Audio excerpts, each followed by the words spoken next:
Sa paglingkod ni Deputy Speaker Bambi Imano tuig 2013 isip gobernador sa Misamis Oriental, iyang gisugdan ang 11 Cuyames Festival sa lalawigan sa Misamis Oriental hangtod natapos ang iyang tulo ka termino nga moabot sa siyam ka tuig.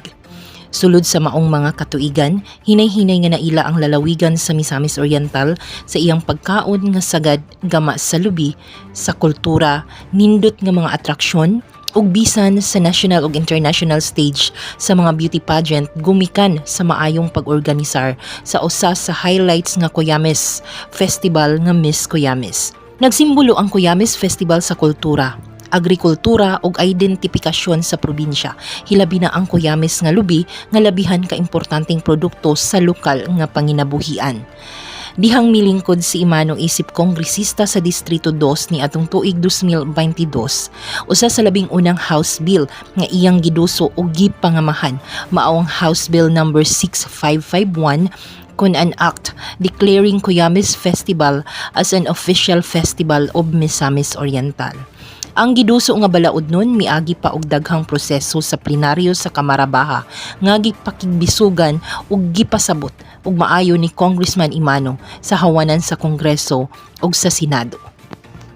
Next is from House Bill number 6551 declaring Cuyames Festival as the official festival of the province of Misamis Oriental and a special non-working holiday in the province of Misamis Oriental. So I'd like to give the floor to my very good friend, former governor, former mayor, now Congressman Bambi Imano. Thank you, Mr. Chair, and good morning. And for the record, Mr. Chair, what Misamis Oriental is asking from the committee under Senator J.B. Ejercito is not a declaration of a non-working holiday, but a simple recognition, Mr. Chair, of our festival. Second, for the record, Mr. Chair, yes, we already have an existing ordinance in the province of Misamis Oriental adopting Cuyames Festival as our annual festival for the province of Misamis Oriental. Hingpit nga nagbunga ang paningkamot ni Congressman Imano dihang niadtong Setyembre 7 tuig 2025 ang balaod nga giaprobar sa House of Representatives sa tuig 2023, giuyuna na sa Senado sa tuig 2025 ug nahimo kining Republic Act number 12275 nga nagdeklarar sa Cuyames Festival isip official festival sa lalawigan sa Misamis Oriental.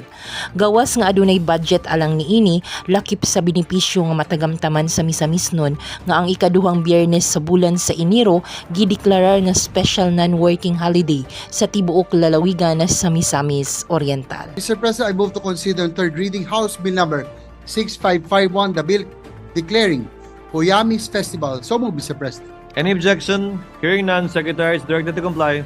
An act declaring the Cuyames Festival as the official festival of the province of Misamis Oriental. Roll call vote. The Honorable Senators Binay, Cayetano A, Cayetano P, De La Rosa, Ejercito Estrada, Gatchalian, Go, Antiveros, Lapid, Legarda, Marcos, Padilla, Pimentel, Poe, Revilla, Tolentino, Tulfo, Villanueva, Villar C, Villar M, Zubiri, the Senate President. With 21 affirmative votes, 0 negative, 0 abstention, House Bill number 6551 is approved on third reading.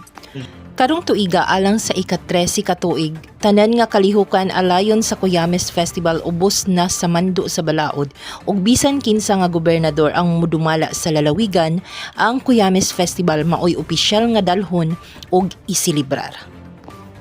Mao kadto atong balita nga nahipos alang sa balitang lokal. Kini si Miss Orstep Berganyo sa Miss Oradio. Mubalita, mualagad, mulingaw.